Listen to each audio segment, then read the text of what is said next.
এই পৃথিবীতে যদি সত্যি বলে কিছু থাকে তাহলে সেটা একমাত্র মৃত্যু। এছাড়া কোনো সত্যি পৃথিবীতে নেই, মানে যাকে আমরা বলি আলটিমেট ট্রুথ।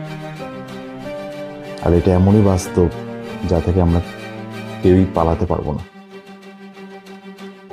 তাহলে আমাদের কি করা উচিত? আমাদের যার যতটা ক্ষমতা আছে, যার যতটা উপায় আছে, তার উপরে নির্ভর করে আমাদের জীবনের প্রতিটা মুহূর্ত উপভোগ করা উচিত।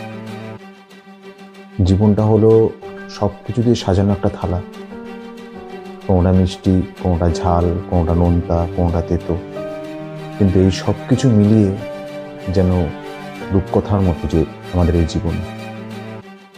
তাই চুপ করে বসে না থেকে, দুঃখে কাতর হয়ে আমার এটা হলো না, আমার এইটা হলো না, আমি ওইটা কেন পেলাম না, আমি এইটা কেন পেলাম না, এই সব কিছু থেকে দূরে থেকে জীবনের প্রতিটা মুহূর্ত উপভোগ করুন। তাছাড়া একটা মজার ব্যাপার হলো, আপনারাই বলুন তো, কোনো কিছু নিয়ে বেশি চিন্তা করে কোনো লাভ আছে? তাহলে এই মুহূর্ত থেকে শুরু করুন। আপনার সামনে যেই মুহূর্ত আছে, বর্তমানে বাঁচুন।